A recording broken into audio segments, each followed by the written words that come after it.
Gerai, let's go. Klapas. O kaip man paklepin?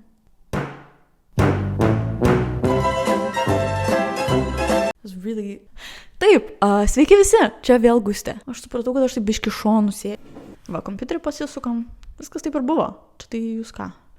Čia taip ir viskas gerai. Sveiki, čia ir vėl Gustė. Tik šį kartą, kaip matot, mes nesame nei mano kampelyje, nei muzikinio chaoso setape. Ir be to už lango šviesu, kas labai keista ir nauja šiame kanale. Įsivaizduojat, ne naktis, o diena. Wow, crazy dude, crazy shit going on.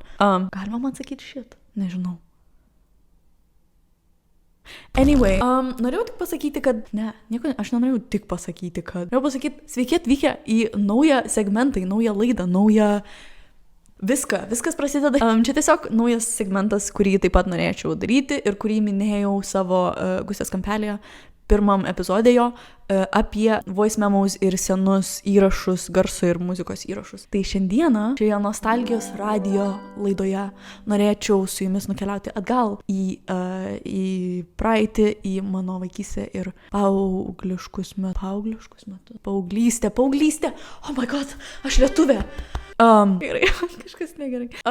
Ir prisiminti muziką ir voice memos ir visokias melodijas, kurias tada įrašinėjau, kurias neseniai radau. Tai, norėjau jums užsiminti, jeigu kartais nežiūrėjot Gustės kampelio epizodo, kur paaiškinu, koks aš žmogus ir ką aš darau savo gyvenime, kas nėra labai daug. Tai aš esu Gustė ir nuo mažens labai mėgau kurti, įrašinėti dainas, kurti melodijas. Seniau įrašinėdavau savo dainas ir melodijas į voice memos, į telefoną tiesiog voice memos. Ir dabar aš jų turiu, pasakysiu, kiek turiu. Savo voice memos. Saulė. Anglijoje. O aš viduj. Reikia įti lauką. Tai tiek šiandien nešikauju. Bet kai Mančesteryje pasirodo saulė, tai žinokit, pasaulis sustoja trumpam. Ir ima dainuoti, visi pradeda šokti gatvėse, Paukščiai pradeda čiulbėti, žinokit, it's crazy, o tada pasigirsta ta melodija tokia Tell me the plot of La La Land without telling me. Grįžtam prie mano voice memos. Šiuo metu aš jų turiu 699 voice memos. Aš galvoju, oh my god, reikia dar vieną įrašyti, kad būtų 700. Tas bus geras momentas. Grįžtam prie video. Tai, žinot, kas sudėtinga? Po šios savaitės grįžta mano kambariokė. O aš visą šią savaitę tiesiog filminau videos, čia rėkiau, dainavau. Tai šitiek pas mane voice memos yra šiuo metu. Ir jie yra visi prasidedantys nuo 2015 metų. 6 mėnesio 25 dienos.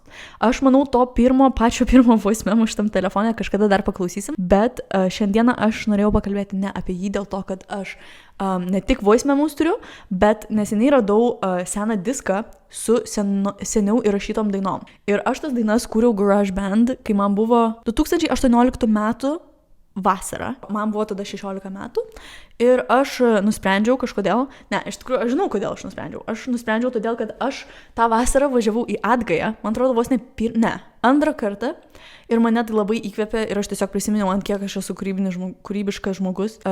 Labai užsinorėjau vėl kažką daryti ir aš atsimenu, aš sakau tau, aš sukursiu albumą, aš prašysiu daug dainų ir sukursiu albumą ir aš jį padarysiu per GarageBand ir čia išleisiu ir bus čia eiktų, čia kaip bus, čia eiktų, čia. Anyway, tai to neįvyko, nes vasara, atrodo, kad vasara ilga, atrodo, kad atostogos ilgos, bet iš tikrųjų tai visada kyla visokių dalykų, pavyzdžiui, mažų broliukų ir šeimos narių ir švenčių, kuriams reikia ruoštis ir namų darbų ir egzaminų ir taip toliau panašiai. Tai. Dar tai buvo vasara prieš tai, kai aš išvažiavau į internatą mokyklą Anglijoje. Tai buvo paskutinė mano vasara, kai gyvenau dar su tėvais. Tai kaip jau minėjau, tą vasarą nusprendžiau parašyti albumą. Aš albumo pavadinimą irgi prisimenu, kadangi, kai užseivini į GarageBand'e dainas, tu gali įrašyti album name ar ten artist name, kažką tokio.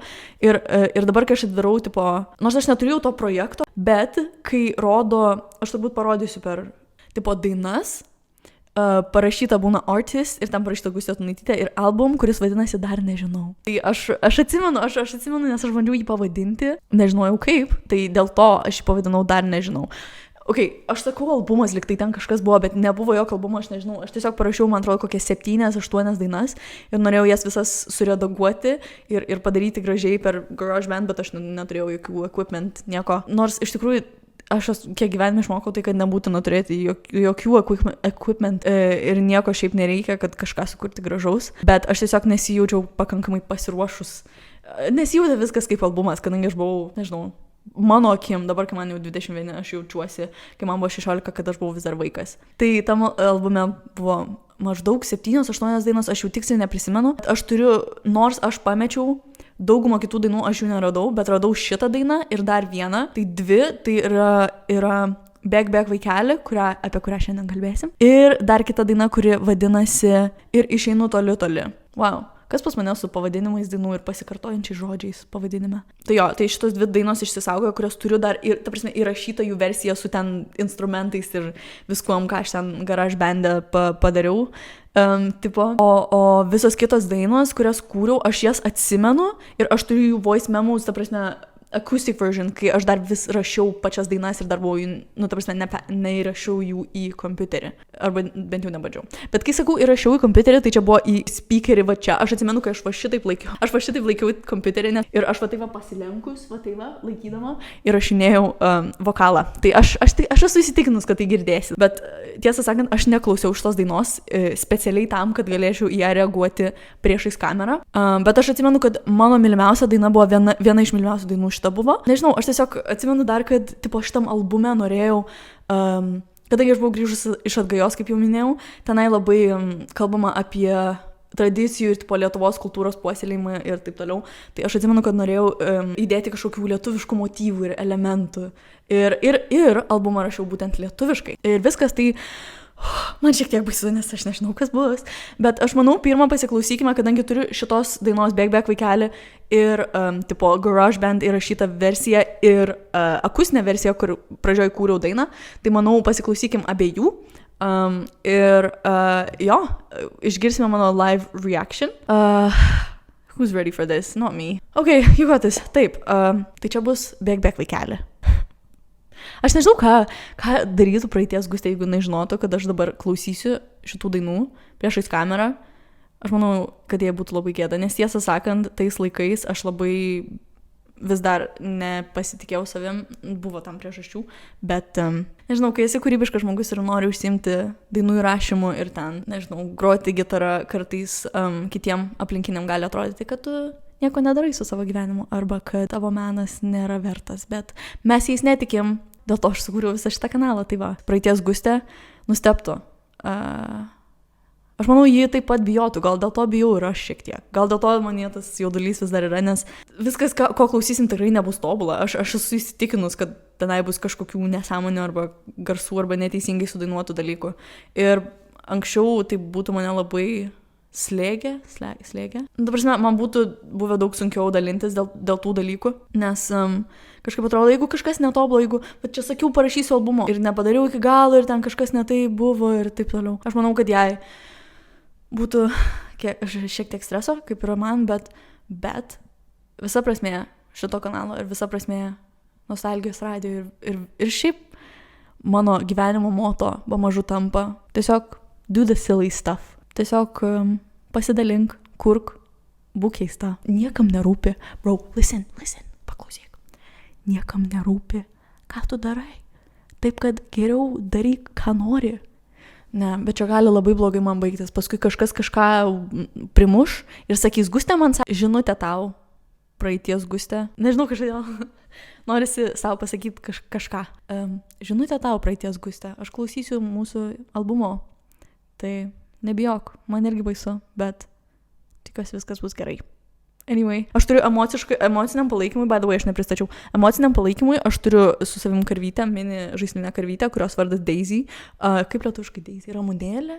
Nežinau, bet čia mano emocinio palaikymo karvytė. Jinai žiauriai maža ir aš ją visur vežuosi su savim, kai važiuoju kitur gyventi arba keliauti. She's been through a lot. Kągi, klausom akustinės versijos. Taip, new recording. 29. Ir jo data įrašymo buvo 2018, 08/12.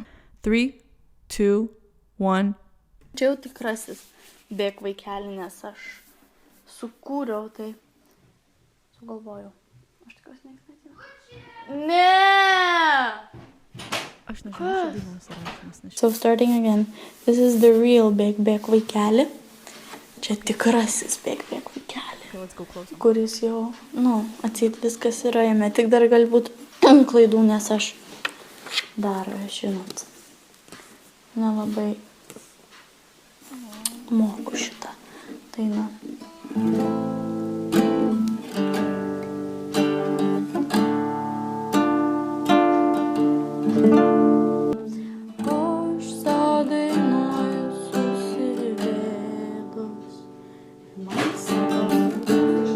Man atrodo, čia buvo bandymas įrašyti pirmą. Ten girdėjosi truputėlį melodiją, bet tai pasirodo, aš turiu 2 acoustic versions. Tai pirmas buvo New Recording 29, kur tiesiog tenai buvo truputėlį akordų, bet pačios dainos nebuvo, tai aš dėl to dabar pereisiu į kitą voice memo, kuris vadinasi jau Bek Bek vaikeli. Jis buvo įrašytas 2018 m. 08 mėnesį 13 dieną. Ok, kągi, let's do it. Klausom. Let's go. Ok. Čia jau išrimto to daina, nes nesigavo. Išrimto. Dabar gal gausis, aš tikiuosi. Aš irgi tikiuosi, Gustė. Mano tėvelė dirba,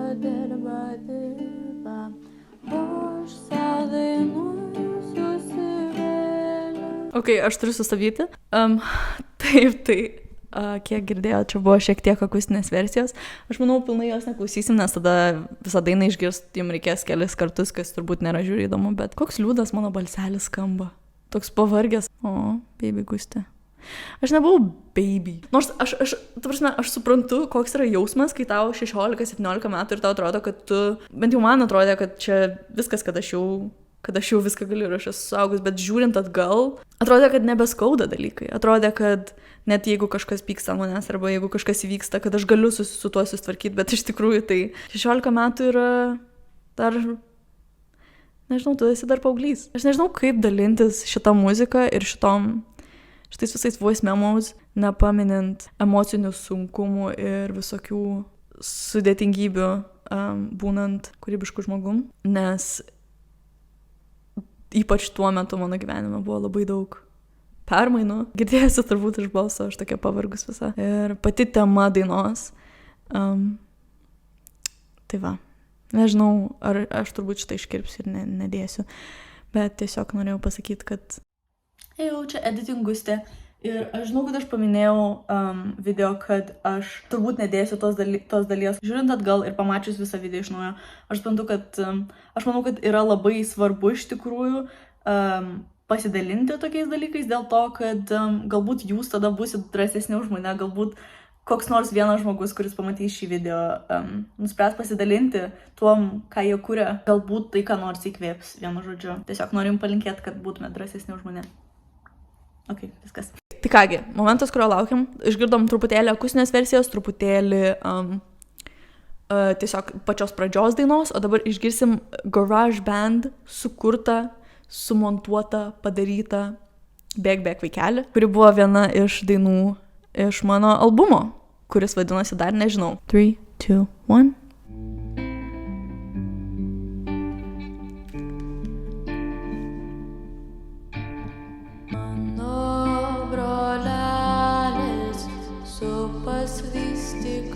Oh my god. Mano seselė skaičiuoja pinigėlius, mano tėvelė dirba. Aš atsimenu. Aš sau dainuoju susivėlęs ir man sako, Bek Bek vaikeli, velniai pagauna tus, kurie nedirba. Neša pastogę, vidurį miško ir tada ateina pabaiga.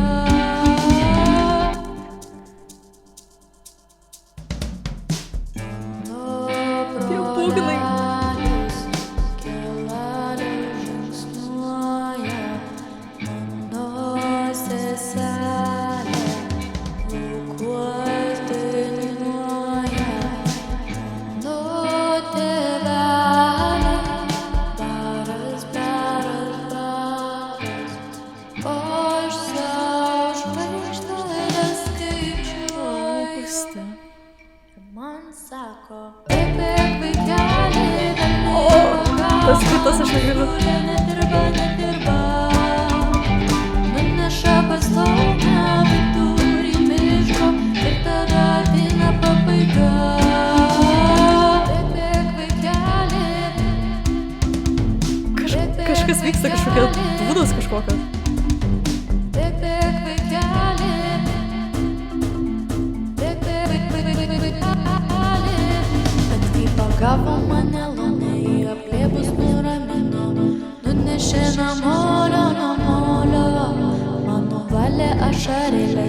pravertus debesėliais, nuplaukė į tolį ir sako, nebėk vaikeli, velniai nekanda, kurių širdelė tyra.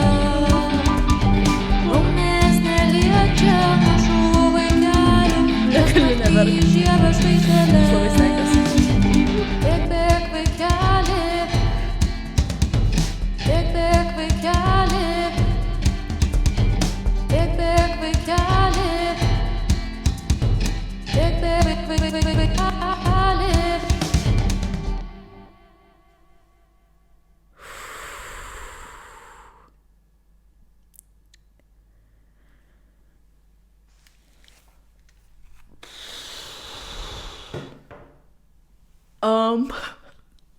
Ką galiu pasakyti?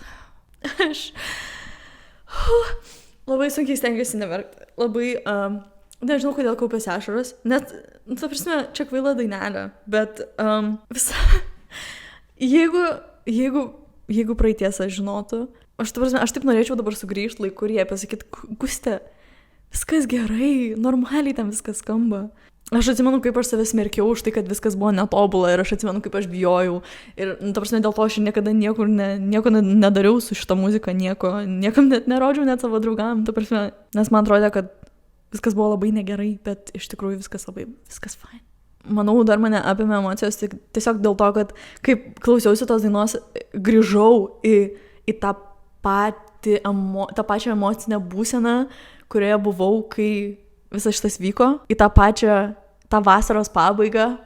Oh my god. Ta vasaros pabaiga prieš išsikraustant į mokyklą Anglijoje. Bet šita daina, dabar reikės aptarti jo žodžius, nes manau, ten yra visai įdomių dalykų. Tai dar galėsim paanalizuoti, jeigu jums įdomu. Aš labai džiaugiuosi dalindamasi šitą muziką ir šitą kūrybą, kurio kūriau, kai buvau jaunesnė, bet tuo pačiu, nežinau, nostalgijos kyla daug skaudulio kažkokio, kad galbūt reikėjo kažkam parodyti. Bent jau kokiai nors draugiai, kuriai, nežinau, nors ir būtų jam nerūpėję, kad galbūt tiesiog, kad man būtų pačiai buvę geriau, jeigu aš nebūčiau laikius savyje, arba savo voice memos, savo 699 voice memos kolekcijoje nebūčiau laikius visų šitų dainų ir viso šito. Ir dabar man šiek tiek liūdna, nes aš nežinau, kur kitos visos dainos, yra tik 2 iš šitų visų tipo, iš šito albumo, kurias aš turiu dar vis įrašytas, tipo, o ne akustinės. Tai man įdomu, kur visos kitos dainos, aš norėčiau dar jas išgirti. Kažkaip šitas visas kanalas yra tiesiog aš atrandu kažką, ko nebeturiu ir tada liūdžiu. Time to rethink life choices. Taip, tai atidarom lyriksus. Daina prasideda: mano brolelis supas vystyklėlius, mano seselė skaičiuoja pinigėlius, mano tėveliai dirba, o aš sau dainuoju susivėlus. Ir man sako. Jo, tai čia buvo kažkiek pagrįsta lietuvių kažkokiam, aš jau minėjau, kad buvau grįžus iš atgajos ir čia yra kažkas tokio, kur tipo, aš norėjau mano seselės, mano brolelės, ta prasme, visi tie žodžiai buvo tokie sulietuvinti, bent jau pagal mano standartus, kai buvau 16 metų. Tai tada mano brolis iš tikrųjų buvo 2018 metai, tai jam buvo, jo, jis tikrai supas vystyklėlios, buvo leliukas dar. Tada pereina viskas į priedainį, kur išgirstame pagrindinius žodžius, kurie yra bėk vaikeli, velniai pagauna tuos, kurie nedirba. Nuneša paslaumę vidury miško ir tada ateina pabaiga. Iš tikrųjų, šitos žodžius aš esu girdėjęs savo gyvenime labai daug kartų. Ir man atrodo, šitoj dainoje aš tiesiog sudėjau visus jausmus, kuriuos jaučiu apie muziką ir apie kūrybą ir apie buvimą kūrybiškų žmogumi. Jo, tos, kurie nedirba, nes kažkaip nuo mažens ir ypač atsimenu tą vasarą, buvo labai daug pokalbių su tėvais apie kaip būtina yra turėti kažkokį konkretų gyvenimo tikslą ir siekti ir eiti ten. Ir aš manau, daug Lietuvoje vaikų ir šiaip jaunimo yra patyrę panašių dalykų. Kai aplinkiniai jums linki gero ir nori, kad jūs turėtumėt stabilę ateitį ir turėtumėt kažkokią karjerą, kuri turi tikslą ir kažkokį tikslumą ir kad žinotumėt, kur einat, nes tada visiems bus lengviau ir tiem, kurie aplink jūs labai jūs myli ir jum patiem, nes, bet nežinau, ant kiek tai tiesa. Tai va, tai čia yra tiesiog žodinis sumuštinis, kur sudėjau visus savo jausmus apie tai. Ir visi šitie paminėjimai velnio ir laumių kaip lietuvių mitologijos ir folkloro personažų taip pat prideda prie viso šito. Tada perinam į antrą posmelį, o mano sesė Laukuos dainuoja, tai iš tikrųjų Laukuos pridėjau, kad viskas sulietuvinti turbūt, iš tikrųjų mano sesė dainuoja. Honestly, čia visai kitas, iš vis kita dalis mano lore. Mano sesė žiauriai gerai dainuoja, ji yra, ta prasme, tiesiog neįtikėtina. Aš nuo mažens mėgau rašyti dainas, o kadangi ji labai gražiai dainuoja, tai kažkaip nusprendėm kartais parašyti kažką kartu. Ir iš tikrųjų esame išleidę dainą, kuri vadinasi Quiet Love. Paklausyti, jeigu įdomu, aš nežinau. Galbūt dėl to aš taip pat visą laik bijojau dalintis savo kūrybą. Atrodė, kad aš neturiu balso tam. Man yra daug kartų sakę, kad mano balsas labai squeaky. Tai aš suprantu tai. Visi turi savo ypatumų. Aš soprano, tai shut up. Ir aš dainavau bažnyčios chore. Actually, čia tiesa, aš dainavau bažnyčios chore savo mokykloje Anglijai.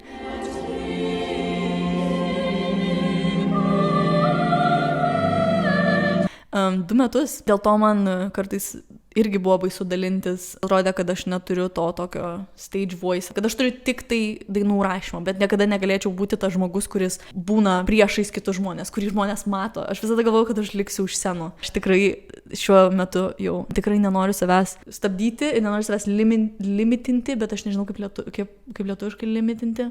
Būti tik tai dainų rašytoja arba būti tik tai ten žmogum, kuris daro aranžuotę muzikai. Noriu, kad mano idėja girdėtųsi, kad mano istorija eitų per muziką.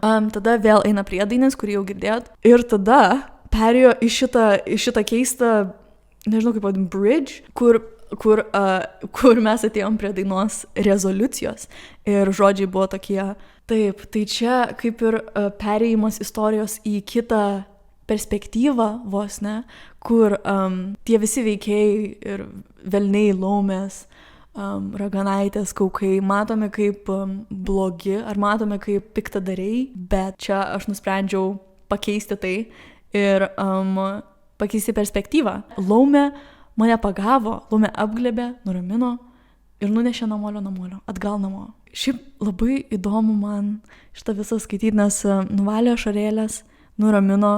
Tai labai simbolizuoja tokį geranoriškumą, labai primena vos ne motinišką meilę, tokią pagarbą žmogui ir tą tokį šiltą glėbį. Taip, o tada ir pavirtus debesėliais nuplaukia į tolį ir sako. Bet man tas debesėlių atvaizdas pats yra toksai labai nekaltas, kažkaip labai miela. Ir tada ji nuplaukia į tolį ir sako: nebėk vaikeli, velniai nekanda, tiems, kurių širdelė tyra. Laumės neliečia mažų vaikelių, jos naktį įžiebia žvaigždeles. Ne, aš to verksiu vėl. Tai matosi ir vėl tie elementai lenda. Tų stereotipiškai matomų kaip piktadarių. Laumės ir velniai, ir jie tokie pikti, išlenda tamsoje ir pakeria žmonės ir, nežinau, kenkia kitiems. Bet čia jie nekanda tiems, kurių širdelė tyra, o laumės neliečia mažų vaikelių, jos naktį įžiebia žvaigždeles. Dabar mano mintise matosi tas visas atvaizdas tų laumių, kurios skraido naktį ir įžiebia žvaigždeles ir labai gražiai atrodo.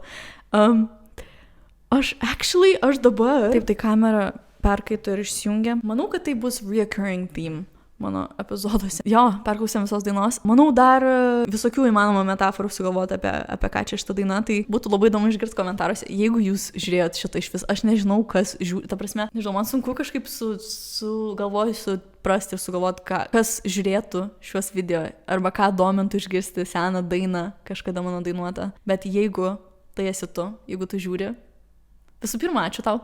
Visų antra, būtų žiūri įdomu išgirsti komentaruose, ką jūs galvojat apie šiaip šią dainą, apie šitą visą nostalgijos radijo idėją, kadangi šitam segmentui neturėjau kažkokios labai konkrečios idėjos, tik tiek, kad aš klausysiu atgal savo senų dainų ir apie jas šiek tiek pakalbėsiu, ar galbūt perskaitysiu žodžius ir bandysiu surasti kažkokias reikšmės, kad tai būtų labai įdomu išgirsti, ką jūs manote apie šitą visą segmentą. Parašykit komentaruose, pasidalinkit jūsų mintis. Gal jūs esate įrašę kažkokių senų dainų, gal turite senų irgi voice memos, kur esate įrašę melodiją arba kokį nors eilėraštį seną, kažką, kas jums labai patinka, arba kažką, kur išreiškite savo mintis. Man būtų labai įdomu paskaityti komentaruose. Parašykit apie tai. Parašykit apie savo svajonės, parašykit apie tai, kas jūs įkvepia, nes, manau, geriausias būdas įsikvėpti yra įkvėpti kitus, tiesiog dalintis kūrybą. Ačiū labai, kad klausėte Nostalgijos radijo. Aš nežinau, ką daryti su ta daina, tiesą sakant. Pradžioje dar buvau galvojusi, kad jeigu šitam segmente aš tada paimsiu tas dainas, kurių klausiau per tą segmentą, įdėsiu į savo tą visą Logic Pro ir bandysiu jas iš naujo kažkaip patobulinti. Tiesą sakant, man labai gražiai skamba tos dainos taip, kaip jos dabar yra. Aš išgirdus šitą, aš galvoju, kad nenorėčiau paimti kažko ir bandyti padaryti modernesnio arba kažkaip pakeisti viso to, nes tai buvo, tarsi, šita daina yra kapsulė žmogaus, kuriuo aš buvau tuo laiku. Tai yra mintis, tai yra jausmai, kuriuos sudėjau į šitą dainą. Tai yra grinai kaip veidrodis, kaip laiko kapsulė. Aš nenorėčiau viso to pakeisti, manau, tiesiog norėčiau palikti šią dainą. Kągi, ačiū Jums, kad žiūrėjot. Aš suprantu, kad buvo kiek emocingų momentų ir kad aš čia mažiau įdedu savo chaosiško montažo, negu įdėjau į muzikinį chaosą. Tai aš norėjau kažko, kas būtų lengviau montuojama ir ką galėčiau dažniau įkelt, nes yra tiek daug dainų ir tiek daug voice memus ir kuo dar norėčiau pasidalinti. Tai aš tikiuosi, kad jūs vis tiek jį žiūrėsit, kad nebūtina jums ten visokių memų, sound effects, skraidančių kačių, kad palaikyti jūsų dėmesį. Tai va, tai aš tikiuosi jums tiek buvo įdomu ir ačiū, kad liko su manim. Tai norėjau jums padėkoti už jūsų dėmesį, norėjau jums padėkoti už jūsų laiką. Tikiuosi jums buvo įdomu, tikiuosi kažką naujo išgirdot, sužinojot, galbūt jums patiko daina Bėk vaikeli. Tai ir viskas, Nostalgijos radijas baigėsi. Geros jums dienos, gero vakaro, geros nakties, jeigu jūs jau einat miegot, arba labas rytas. Ačiū, kad žiūrėjot, susitiksime vėl mano kanale, jeigu jums patinka čia. Ir viskas, iki.